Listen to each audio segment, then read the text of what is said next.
गद्य खंड का संपूर्ण रिवीजन, गद्य खंड का 1 से 12 तक संपूर्ण रिवीजन कर चुके हैं। आज हम लोग काव्य खंड का 1 से 12 तक फुल रिवीजन, संपूर्ण रिवीजन कर लेंगे, ताकि एक भी प्रश्न जो है हमारा परीक्षा से नहीं छूटेगा। तो आइए पहला क्वेश्चन है हमारा। पहला क्वेश्चन क्या है? पहला क्वेश्चन है बाबू, पहला क्वेश्चन है जो पहला क्वेश्चन है गुरु नानक का जन्म कब हुआ था? गुरु नानक का जन्म कब हुआ था? तो 1469 ईस्वी में। गुरु नानक का जन्म कब हुआ था? 1469 ईस्वी में। अगला प्रश्न है गुरु नानक देव की रचनाओं का संग्रह किस नाम से प्रसिद्ध हुआ? गुरु ग्रंथ साहिब के नाम से प्रसिद्ध हुआ। किस नाम से प्रसिद्ध हुआ था? गुरु ग्रंथ साहिब के नाम से प्रसिद्ध हुआ। गुरु नानक की रचनाओं का संग्रह किस वर्ष किया गया था? 1604 ईस्वी में किया गया था। गुरु नानक की रचनाओं का संग्रह किस वर्ष किया गया था? 1604 ईस्वी में किया गया था। नानक देव ने जगत का सार किसे कहा है? हरि कीर्तन को। जगत का सार किसे कहा है? हरि कीर्तन को। किसके बिना संसार में जन्म लेना व्यर्थ है? भागवत नाम के बिना, अर्थात हरि भजन के बिना, है ना, है राम नाम के बिना। गुरु नानक कहे न, राम नाम बिनु बिरथई जगी जन्मा। जो इस संसार में जो राम नाम का जाप नहीं करता है, उसका संसार में जन्म लेना व्यर्थ है। तो किसके बिना संसार में जन्म लेना व्यर्थ है? भगवत नाम के बिना। अगला प्रश्न है गुरु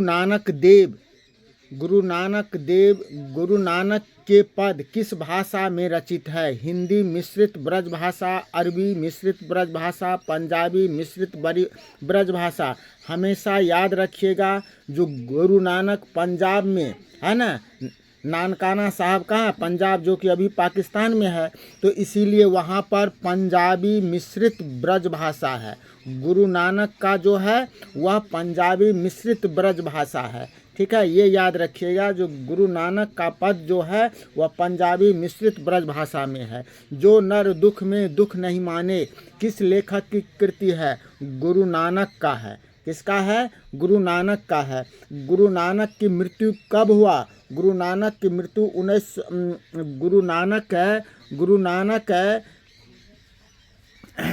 गुरु नानक की मृत्यु कब हुआ? 1539 ईस्वी में। अच्छा, एक ठो प्रश्न और है, गुरु नानक ने मृत्यु के समय क्या कहा था? तो याद रखिएगा, वाहिगुरु।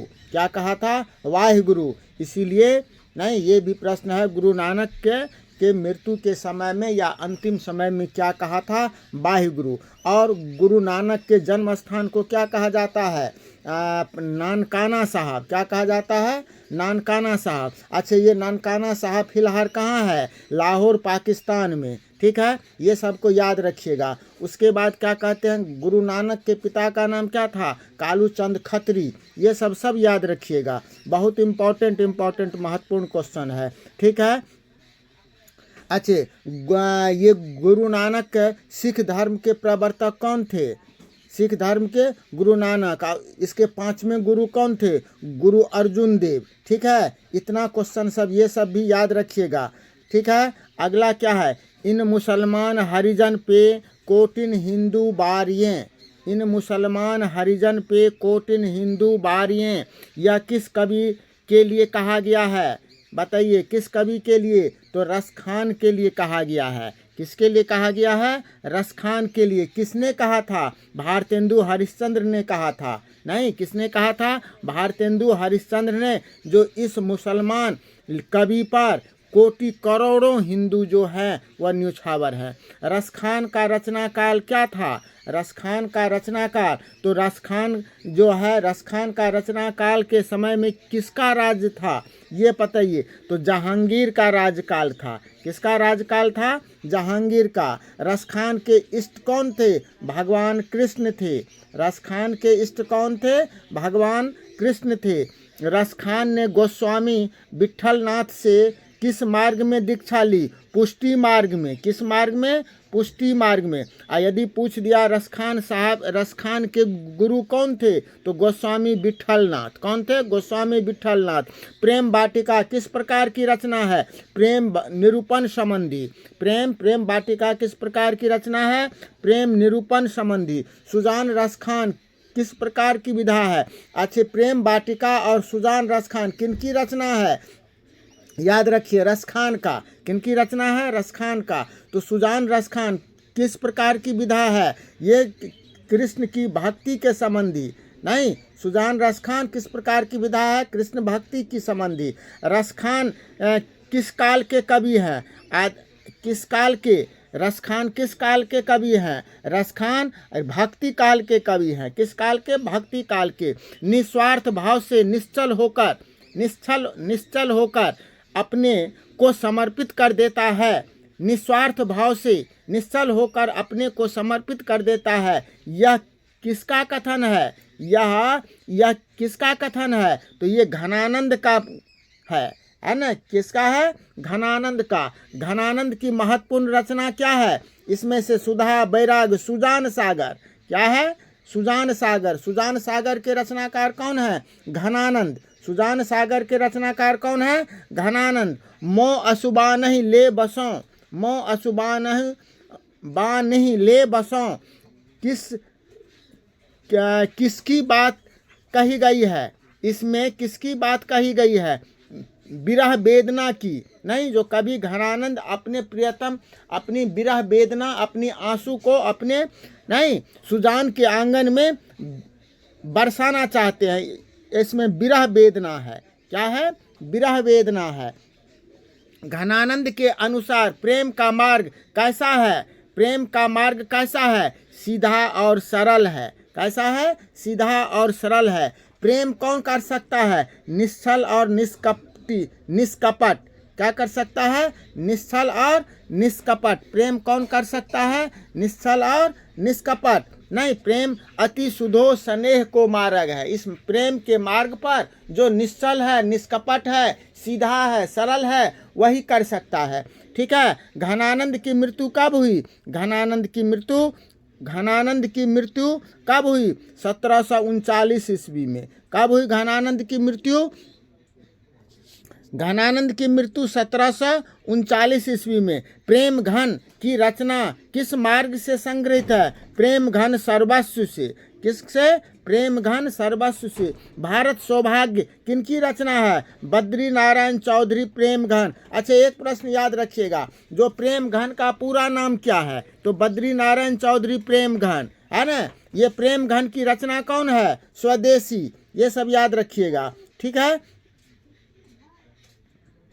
अगला क्या है? पंत ने काव्य लिखा था। पंत ने, इसमें से कौन काव्य? उच्छ्वास, बादल, युगवाणी, लोकायतन। ये इसमें से पंत जी कौन लिखे थे? तो लोकायतन ये पंत जी का है। नहीं, शरदेंदु का शाब्दिक अर्थ क्या है? शरद ऋतु की वर्षा, शरद ऋतु की सूर्योदय, शरद ऋतु का सूर्यास्त, शरद ऋतु का चंद्रमा।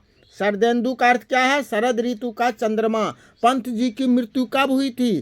पंत जी की मृत्यु कब हुई थी? 29 दिसंबर 1977 को। जितने भी कवि या लेखक का जन्म है, मृत्यु है और रचना है, इसको याद कर लेना है पूरा। इसमें से 10 ठो क्वेश्चन जरूर रहेगा। तो पंत जी की मृत्यु कब हुई? 29 दिसंबर 1977 को। पंत जी की 29 दिसंबर 1977 को। अगला क्या है? अगला प्रश्न है, दिनकर जी का जन्म कब हुआ था? रामधारी सिंह दिनकर, इनका जन्म कब हुआ था? 20 सितंबर 1908 को, 21 सितंबर 1908 को, 22 सितंबर 1908 को। कब हुआ था? तो 23 सितंबर 1908 को। कब हुआ था? 23 सितंबर। पंत जी का 23 सितंबर 1908 को, है ना? 23 सितंबर 1908 को। ठीक है। दिनकर जी किस युग के कवि थे? दिनकर जी किस युग के कवि थे? किस युग के प्रमुख कवि थे? भारतेंदु युग, छायावादी युग, उत्तर छायावादी युग, इनमें से कोई नहीं। क्या होगा? तो उत्तर छायावादी युग के कवि थे। दिनकर जी किस युग के कवि थे? उत्तर छायावादी युग के कवि थे। रसवंती के रचनाकार कौन है? रामधारी सिंह दिनकर। कौन है? रसवंती के रामधारी सिंह दिनकर। दिनकर जी को साहित्य अकादमी पुरस्कार किस रचना पर दिया गया? दिनकर जी को साहित्य अकादमी पुरस्कार किस रचना पर दिया गया? संस्कृति के 4 अध्याय पर। किस पर? संस्कृति के 4 अध्याय पर। अगला प्रश्न क्या है? दिनकर जी को किस रचना पर ज्ञानपीठ पुरस्कार मिला था? किस पर? रश्मि रथी, उर्वशी, ये सब उन्हीं की रचना है, ये भी याद रखिए। रश्मि रथी भी उनका है, उर्वशी भी उनका है, प्राण भंग भी उनका है, लेकिन इसमें से इनको उर्वशी पर ज्ञानपीठ पुरस्कार मिला था। उर्वशी पर दिनकर जी को ज्ञानपीठ पुरस्कार मिला था। उस उर्वशी किनकी कृति है? दिनकर जी की। रामधारी सिंह दिनकर। दिनकर को साहित्य अकादमी पुरस्कार किस कृति पर मिला था? यही संस्कृति के 4 अध्याय। नहीं, संस्कृति के 4 अध्याय। हरी घास पर क्षण भर। हरी घास पर क्षण भर किनकी रचना है? हरी घास पर क्षण भर बीरेन डंगवाल, अज्ञेय, अनामिका, जीवानंद दास, किनकी रचना है? तो अज्ञेय का है। हरी घास पर क्षण भर किनकी रचना है? अज्ञेय का। अज्ञेय ने सूत्रपात किया था किसका? मानवतावाद का, अतिवाद का, प्रयोगवाद का, समाजवाद का। किसका क्या था? तो प्रयोगवाद का सूत्रपात किया था। अज्ञेय ने किसका सूत्रपात किया था? प्रयोगवाद का। हिरोशिमा के रचनाकार कौन है?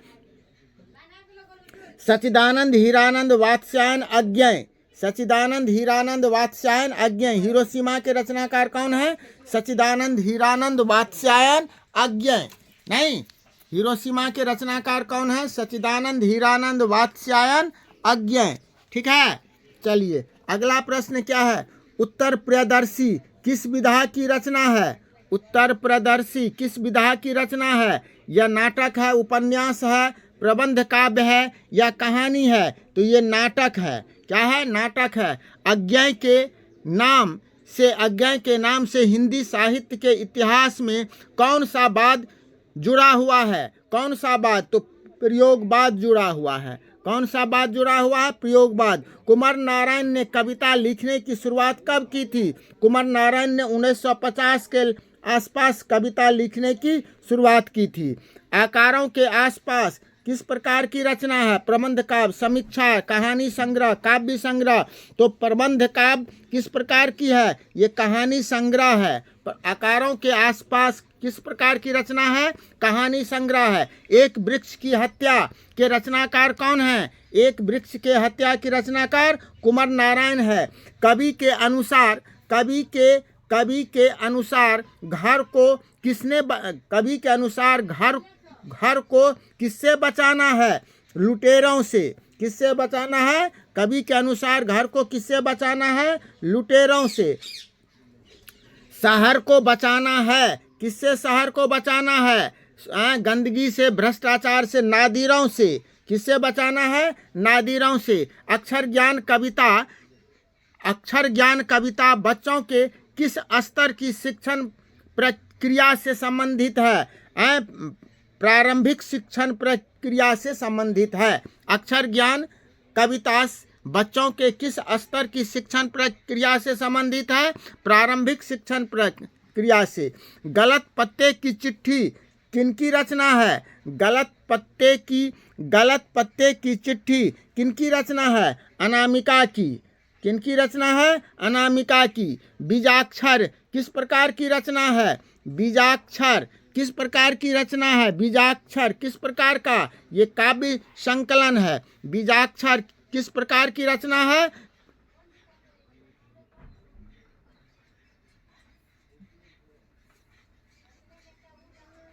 काव्य संकलन। अक्षर ज्ञान कविता कहाँ से ली गई है? अक्षर ज्ञान कविता कहाँ से ली गई है? कवि ने कहा से। कहाँ? कवि ने कहा से। बालक को आंसू कब छलके? पहली विफलता पर।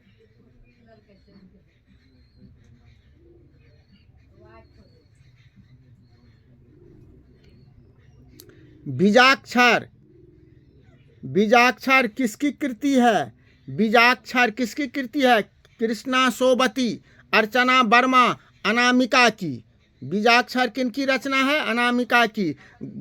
गलत पत्ते की चिट्ठी किस विधा की कृति है? गलत पत्ते की चिट्ठी किस विधा की है? तो काव्य संकलन है। किसकी है? काव्य संकलन। झरा पालक किनकी रचना है? झरा पालक जीवानंद दास की रचना है। जीवानंद दास की रचना कौन है? अब देखिए यहाँ पर जीवानंद दास की रचना कौन है, वहाँ पर झरा पालक किनकी रचना है, और जीवानंद दास की रचना कौन है, यहाँ पर झरा पालक बीजाक्षर, तो झरा पालक होगा, है ना। ऐसे बहुत सारे प्रश्न का जवाब आपको जो है प्रश्न में मिल जाएगा। जीवानंद दास के निर्धनोपरांत लगभग कितनी कहानियाँ प्रकाशित हुई थी? कितनी कहानियाँ? 100 कहानियाँ। कितनी कहानियाँ प्रकाशित हुई थी? 100 कहानियाँ। लौट कर आऊँगा फिर कविता को हिंदी में रूपांतरण कौन किए थे? हिंदी में रूपांतरण कौन किए थे? प्रयाग शुक्ल ने किया था, क्योंकि लौट कर आऊँगा कविता बंगला भाषी है। नहीं, जीवानंद दास किस भाषा के कवि हैं? बंगाल के कवि हैं। बंगाल के कवि थे और वे बंगाल में कविता लिखे थे, जिनका हिंदी रूपांतरण किसने किया था? प्रयाग शुक्ल ने किया था। जीवानंद दास किस भाषा के कवि थे? बंगला भाषा के। इनमें से कौन सी कृति जीवानंद दास की नहीं है? जीवानंद दास का नहीं है तो झर्रा पालक भी है, धूसर पांडुलिपि भी है, वनलता सेन भी है, भूमिजा नहीं है। कौन नहीं है? भूमिजा। अलग क्या है? अगला क्या है? रेनर मारिया रिल्के द्वारा रचित कविता कौन है? मेरे बिना तुम प्रभु। मेरे बिना तुम प्रभु। The notebook of Malte Laurids Brigge किस प्रकार की रचना है? ये किस, और इनकी रचनाकार कौन है? यही रिल्के है। और यह किस प्रकार का है? तो ये कहानी संग्रह है। किस प्रकार का है? कहानी संग्रह। मेरे बिन तुम प्रभु कविता किनके द्वारा हिंदी रूपांतरित है? धर्मवीर भारती के द्वारा। किनके द्वारा? धर्मवीर भारती के द्वारा। मेरे बिन तुम प्रभु किनके द्वारा है? धर्मवीर भारती के द्वारा है। कविता में किसके अस्तित्व होने की बात कही गई है? कविता में किसके अस्तित्व होने की बात कही गई है? भगवान के, भक्त के, गृहस्थ के, इनमें से कोई नहीं, तो भक्त के अस्तित्व होने की बात कही गई है। किसके बिना प्रभु गृहहीन हो जाएंगे? नहीं, किसके बिना प्रभु जो है वह घरहीन हो जाएगा? घर के बिना, तो दास के बिना। दास के बिना। प्रभु का पादुका, प्रभु के पादुका की संज्ञा किसे दिया गया है? दास को दिया गया है। संज्ञा किसको दिया गया है? दास को, अर्थात भक्त को। भक्त को दास कहा गया है। अब पादुका मीन्स होता है खड़ाऊं। लहू लुहान कौन भटकेंगे? तो भगवान भटकेंगे। लहू लुहान कौन भटकेंगे? भगवान भटकेंगे। जिस प्रकार पादुका के बिना लोग मनुष्य चलता है तो पैर में लहू लुहान हो जाता है, तो यदि भगवान का भक्त नहीं रहेगा तो भगवान का जो पैर है, भगवान का पैर भी लहू लुहान हो जाएगा और लहू लुहान होकर के इधर उधर भटकेंगे। यही बताए हैं ना रिल्के साहब। तो लहू लुहान कौन भटकेंगे? भगवान भटकेंगे। किसका शानदार लाबादा गिर जाएगा? प्रभु का। किसका? प्रभु का। रिल्के का जन्म कब हुआ था? रिल्के का जन्म कब हुआ था? 4 दिसंबर 1875 को। 4 दिसंबर 1875 को हुआ था। रिल्के का प्रमुख उपन्यास क्या है? रिल्के का प्रमुख उपन्यास क्या है? रिल्के का प्रमुख उपन्यास है the notebook of Malte Laurids Brigge. नहीं, अच्छा, डंगवाल जी ने किस पत्रिका के पत्रिका में स्तंभ लेखन किया था? डंगवाल जी ने किस पत्रिका में स्तंभ लेखन किया था? पीयूष अमृत भारत, प्रभात अमृत सागर, किसमें क्या था? तो अमृत भारत में क्या था? बहुत इंपॉर्टेंट सब क्वेश्चन है। आज का जो है एकदम चुनौता हुआ, गेस क्या हुआ, ये प्रश्न है। आज जो आप लोग पढ़ लीजिएगा, सब तो कंप्लीट कर लीजिएगा, परीक्षा में एक भी नहीं प्रश्न छूटेगा। डंगबाल जी को साहित्य अकादमी पुरस्कार किस रचना पर मिला था? डंगबाल जी को साहित्य अकादमी पुरस्कार मिला था इसी दुनिया की रचना पर। अगला प्रश्न है, बीरेन डंगबाल की रचना है, कौन सी बीरेन डंगबाल की रचना है? हिरोशिमा, हमारी नींद, जनतंत्र का जन्म, अक्षर ज्ञान। बताइए तो हमारी नींद जो है वह बीरेन डंगबाल का है। क्या है? हमारी नींद। हमारी नींद के कवि कौन है? बीरेन डंगबाल। हमारी नींद के रचनाकार कौन है? बीरेन डंगबाल। हमारी नींद कविता में, हमारी नींद कविता किस कविता संग्रह से लिया गया है? दुष्चक्र में सृष्टा। किस में से लिया गया है? दुष्चक्र में सृष्टा। याद रखिएगा, हमारी नींद कविता कहाँ से लिया गया है? दुष्चक्र में सृष्टा। बीरेन डंगबाल किस दैनिक पत्रिका के संपादकीय सलाहकार हैं? प्रश्न है, बीरेन डंगबाल किस दैनिक पत्रिका के संपादकीय सलाहकार हैं? दैनिक जागरण, जनसत्ता, अमर उजाला, दैनिक भास्कर। तो क्या होगा? अमर उजाला होगा। क्या होगा? अमर उजाला, है ना। इसी दुनिया में किनकी रचना है? इसी दुनिया में किनकी रचना है? बीरेन डंगबाल का। बीरेन डंगबाल का जन्म कब हुआ था? बीरेन डंगबाल का जन्म 5 अगस्त 1947 ईस्वी को हुआ था। कब हुआ था? 5 अगस्त 1947 ईस्वी को बीरेन डंगबाल का। बीरेन डंगबाल, यहाँ धीरेन हो गया बाबू, बीरेन होगा। बीरेन डंगबाल को उपाधि दी गई, कौन सी उपाधि? डिलिट की उपाधि, पद्म भूषण की, भारत रत्न की, डिलिट की उपाधि दी गई थी। बीरेन डंगबाल को डिलिट की उपाधि दी गई थी। डंगबाल जी ने कॉलेज में अध्यापन कब से कब तक किया था? डंगबाल जी ने कॉलेज में अध्यापन कब से प्रारंभ किया? 1971 ईस्वी से। कब से प्रारंभ किया? 1971 ईस्वी से। कब से? 1971 ईस्वी से प्रारंभ किया। अक्षर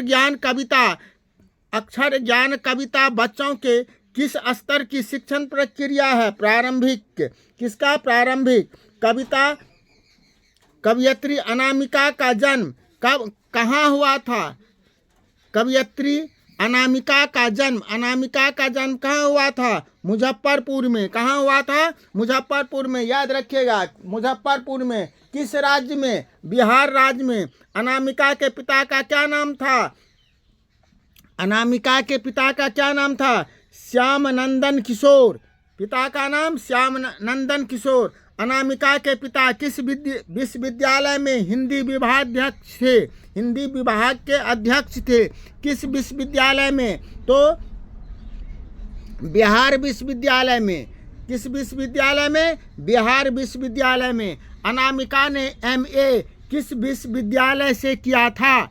MA किस विश्वविद्यालय से? दिल्ली विश्वविद्यालय से किया था। प्रेमघन की मृत्यु कब हुई? प्रेमघन की मृत्यु 1922 ईस्वी में हुई। प्रेमघन की मृत्यु कब हुई? 1922 ईस्वी में। प्रेमघन किस युग के महत्वपूर्ण कवि थे? प्रेमघन किस युग के महत्वपूर्ण कवि थे? भारतेंदु युग के। प्रेमघन जी किस राज्य के निवासी थे?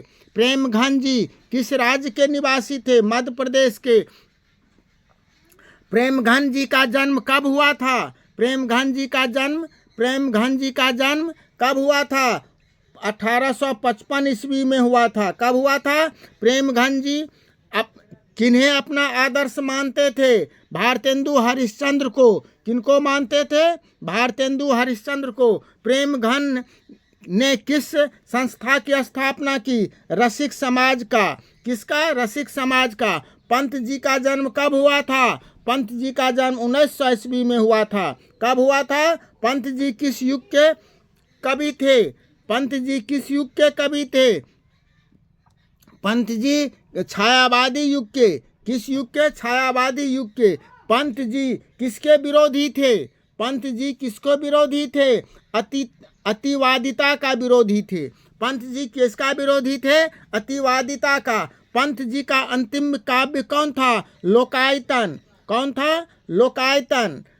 युगवाणी किनकी रचना है? युगवाणी किनकी रचना है? सुमित्रानंदन पंत का। युगवाणी किनकी रचना है? सुमित्रानंदन पंत का। सुमित्रानंदन पंत का। युगवाणी किनकी रचना है? सुमित्रानंदन पंत का। पंत जी को किस रचना पर ज्ञानपीठ पुरस्कार मिला था? चिदम्बरा पर। किस पर? चिदम्बरा पर। भारत माता के रचनाकार।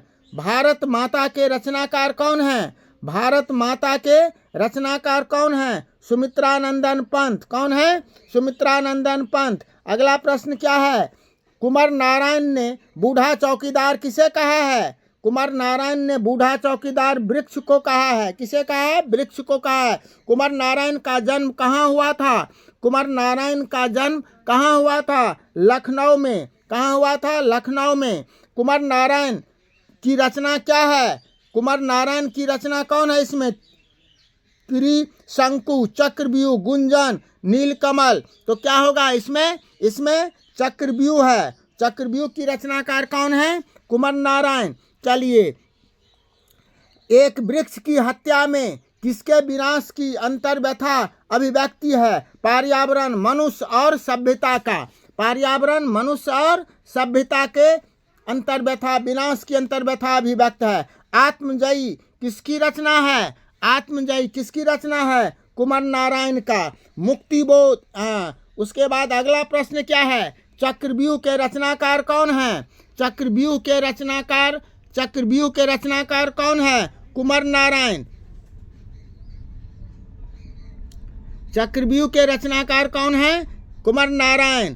उसके बाद प्रेम की पीर का कवि किन्हें कहा गया है? प्रेम के पीर का कवि किसे कहा गया है? घनानंद को। किसे कहा गया है? घनानंद को। घनानंद किस भाषा के कवि हैं? घनानंद किस भाषा के कवि हैं? ब्रज भाषा के।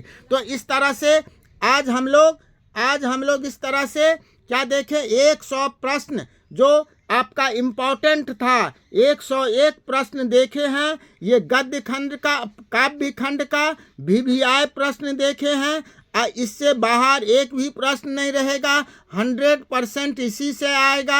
आप लोग इसको कंप्लीट कर लीजिएगा। क्लास को लाइक और शेयर कीजिएगा, और ताकि आपका जो है सपना साकार हो। आपका जो लक्ष्य है 450 प्लस का, वह लक्ष्य आपका पूरा हो। इसी आशा के साथ हम फिर मिलते हैं नेक्स्ट क्लास में।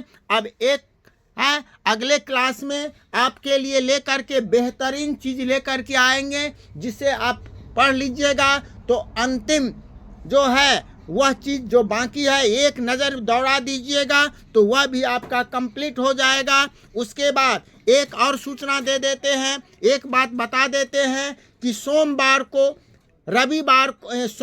को जो 16 तारीख है, 16 तारीख को हम अंतिम अस्त्र लेकर के आएंगे।